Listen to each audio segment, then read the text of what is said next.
Hello students, welcome to another tutorial. This is for the keychain assignment. You shouldn't be working on this assignment unless you've already completed the 3D cube assignment. That will give you the groundwork for how to use Onshape in order to make 3D models. Let's move on to how to make a 3D keychain, however. So in our Documents tab on jordandistrict.onshape.com, we're going to click on Create and then go to Document. Let's name this document Keychain. And the first thing we want to do before we even touch Onshape is we want to find a reference image that we are going to basically trace. Like if you have a picture and you put a piece of paper over it and trace the outline, we're gonna do that. First we have to Google a image of some kind. So let's just do the Batman logo for this keychain. And you guys can do whatever kind of image you want. However, you want to make sure that the file format is JPEG or PNG. So if I was to click on this picture, I really like this picture. Keep in mind that the color doesn't matter. We're just tracing the outlines mostly of the logo. But if I right click on this image and go to Save Image As, down here at the bottom, you'll see the Save As type. You want to make sure that says either JPEG or PNG. So we'll hit Save, and that's going to save into our computer. So you want to pay attention to where that is being saved, whether you're using one of my laptops or a Chromebook. Just make sure that you pay attention to where the file location is. So over here, you should be fairly familiar with this layout if you've done the 3D cube assignment, but we need to import our picture. So down here at the bottom left, you're gonna click on this plus sign that says Insert New Element, and then go to Import. And let's look at where our download is, Batman logo, there it is. And you're gonna get a little pop-up here that says Upload in Progress and Upload Complete. That means our picture has been uploaded into Onshape. So you should be fairly familiar with this next step. We're going to click on this eyeball to hide the front and the right, so we only have the top plane. And we want to make a sketch. So click on the sketch button, then click on your plane, and now that we are in our first sketch, we can get started on our keychain. A couple of things. If your logo, your image, whatever you're tracing has multiple pieces to it. So let me change the perspective here. If like your logo has a couple different squares, if they're separate and they aren't connected, you're gonna wanna do a backplate of some kind. Also, if your image has like skinny, like if we're talking like maybe like the Spider-Man spider where you have like these dangly legs like this, you're also going to want to make a backplate because these parts can get broken off your keychain fairly easy.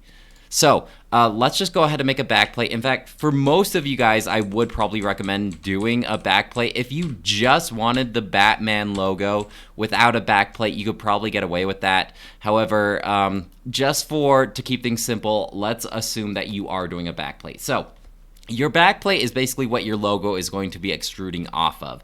And this is where you can decide what type of shape you want. If you wanted like a square here, that's fine. You could also do a rectangle. We could do like a circle backplate. If you did an ellipsis, you could do like an oval. And then you can change the width of that oval. Even if you wanted to make your own custom backplate, that's fine too. So like if you wanted to make a star, you could totally do that. That's fine with me. I wouldn't get too complicated because like as you can see, my star isn't exactly the perfect shape. So you'll have to take some time with it if you want to make your own custom shape to make it look nice and symmetrical, but that's all up to you. I noticed that my Batman logo already was on a ellipsis. So let's go ahead and make one of those. Let's see. I will say that you can have a keychain that is about 1.5 inches wide. So let's shoot for 1.5 inches and maybe that big. Now, if you were making a square, you could make it 1.5 inches by 1.5 inches. How do you do that? If you remember back when we did our 3D cube, if you click on this dimension button, you can tell it how long you want each edge to be. So you could tell this square you want it to be 1.5 inches and this 1.5 inches. You can also do it for this ellipsis right here. So I could tell this ellipsis that I wanted this side to be exactly 1, and I could say I want this to be exactly 1.5. There's ways to change it. I'm going to make this like 1.85 Since this is only one, I'm going to give myself a little more room to make this wider. Okay, once you have your backdrop, you should be fairly familiar with this next process. We're going to extrude this back plate. By default, it's extruding it 1 inch. We only want to do it like 0.1 inch because it's a keychain, so you don't want it to be too thick. And we have our backplate. If you want to skip this step, you can. However, I told you the reasons why you probably do want to make one of these. Plus, I think it looks nicer for a keychain. So now you're wondering why we imported our image. This is the next step that we are going to drag our image on top of this backplate, and then we're going to be tracing it. So I'm going to click on Sketch once again, and this time I'm drawing on top of this backplate. So I'm back, now I'm into sketch 2. So if you look on our left-hand side, we have our first sketch, which was our oval. Then we extruded that out, and now we're in our second sketch. So up here at the top, there's a little, it's a little tough to find, but it's this drop-down menu here, and then you go to Insert Image. And if you imported it correctly, you should find your picture up there, and then you can just click and drag that over. Now, when you are drawing your picture over, Onshape has a thing that we haven't covered yet called constraints. And constraints are basically mean like it's locked into place. So you'll notice this dot here. And when I make my picture off of that, it constrains anything that's touching it. So do you see how these two lines are black? That means I can't move this shape around anymore outside of these two lines because they're locked into place. The only thing I can adjust are these two lines. So if your shape is if any of the lines on your object are black, that means it's constrained down and you won't be able to adjust them. So something to be aware of, if this happens, you can just click on this, press the delete key, and then find your image again, grab it, drag and drop it, and then you can adjust it, assuming that all the lines are blue. So that's the case here. I'm going to adjust it. It looks pretty much the right size, so I'm going to go with that. So as you can see, if I rotate the camera, my picture is on top of the backplate. This picture is imaginary. When we 3D print this, it's not going to show anything. Basically, it'll just be an oval, an ellipsis, and that's it. So we need to trace our picture. This is basically like a reference picture. We need to trace everything around here, and then we extrude that part that we traced out. So we have a couple tools that we can use to our disposal. We have the line tool, and the 3-point arc are probably the two that I would recommend. The line tool is probably going to be the most simple to grasp. If you click on that and zoom in, this is a really easy way to trace our image. So we're just gonna click, click, click, and make a bunch of different lines tracing this Batman logo. Now, once you get to these curves, you can get around this by zooming in really close and just do a bunch of tiny straight lines. If it is close enough, you won't be able to tell that it's a bunch of straight lines because when you zoom out, it'll look like a curve. So that's probably the easiest thing to kind of get your head around, to wrap your head around. Another tool that you can use at your disposal is the 3-point arc. So the 3-point arc works by selecting an endpoint on your line, and then you select the next point, and then you can adjust the curvature of your 3-point arc. So that is a lot easier than doing a bunch of little segments. You can't do it at like too crazy of an arc, otherwise it won't line up, see, like that. But if you were to just do it a little bit, you should be able to save some time by utilizing this 3-point arc. So if you just click maybe like here, then you can get a nice curve right there. And then you can click on right here and get the curve here. So you gotta kind of just do it in little chunks if you're gonna do it this way. But it's not gonna take too long, depending on how complex your object is. Just remember that everything that you are going to be tracing, that's what's going to be showing up on your keychain. So if it's a detail that you don't really care about, for instance, I don't think I'm going to do this outer ring, you don't have to do that. You don't have to add it if you don't want it. But everything that you do want on your keychain, you are going to have to trace it out at least. And you can see if you just take a little bit of time, you can actually make something that looks really cool. Okay, so I'm just going to, let's just pretend, just for the sake of this video, I'm tracing the lines perfectly. It's looking awesome. I'm not making any mistakes. Obviously, you don't want to sit here and watch me trace that all. But let's say I did do that. So I have my complete object.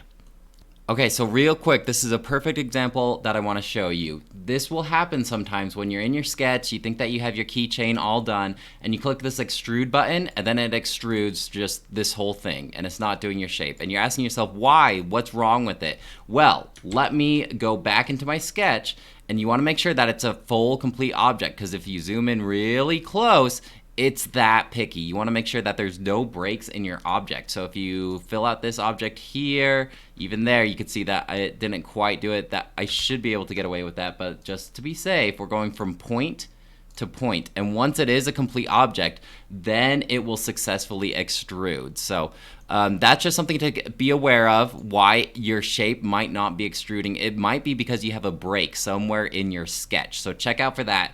Again, you want this outer shape to only be maybe like 0.1 inches because it is a keychain, so you don't want it to be too thick. Oh, we made a second extrusion, so let's just go into there, make this 0.1 inches because you don't want it to be too thick, and then you have your keychain. So depending on how detailed you were on sketching your keychain, making sure that you're following along the lines, that's how good your keychain will look. Now, there are a couple different things that we can do for at this point, assuming, let's say that you wanted more detail on this. Like you wanted to add an extra layer, or you wanted to sink in little eyes. Let's just do that. Let's sink in little eyes on that bat just for fun. If I clicked on sketch, then I sketched on top of this bat, then we can go to our insert image again and bring in our Batman logo, and you kind of want to line it up, assuming that you're going to be tracing more of it. Keep in mind that we can always adjust the dimension of this picture as well. So let's just make that 2 and trace it over there. That's close enough. Now you can trace over any more details. In this case, I've done all of the main layer that I wanted to do, but I wanted to show you guys how you can add more details. So we'll just add 2 goofy little eyes on this bat. And now you can extrude those goofy little eyes out even more if you wanted to, like that, or you can sink them in. So if we click on the remove button, then it will be removed 0.1 inches. And that's how you can add details inside. So if you are doing an image with a lot of different details, I would recommend doing the outline first, then doing a sketch on top of it, and then drawing any kind of details that you want to stand out. And then you can either extrude those details out or extrude them in to portray those details on your keychains. Couple other things I want to let you guys know about that I've seen a couple other students do. In a sketch, while you are, let's go back to our sketch 2, this sketch. I've seen students that are doing a typography, let's say like words. So let's say that there is a word that they want on their keychain that is the letter, that includes the letter A. If you do a letter like this, like your A, the only thing that can be extruded out is this triangle, because this is the only complete shape. So if I hit extrude here, the only thing that's gonna come out is that triangle. So you have to do more of like a bubble letter type of thing. So let's go back into our sketch. And if I wanted to do an A, you have to go around every single edge of that A in order to make it a complete object. So then we'll zoom in and make sure we do the little triangle inside. And now when we extrude out the A, the whole A is going to be extruded out. So little words like this, like a line like that, won't be extruded out. But if you do a very skinny rectangle, that can be extruded, and you can see that it's gray. That means that it is a complete object, okay? After you're all done, let's assume that my masterpiece is all done, this A and this Batman logo, I'm all done. I'm ready to turn this in. Just like before, we're going to click on our part. If you have multiple parts, just select all of them. It should be fine.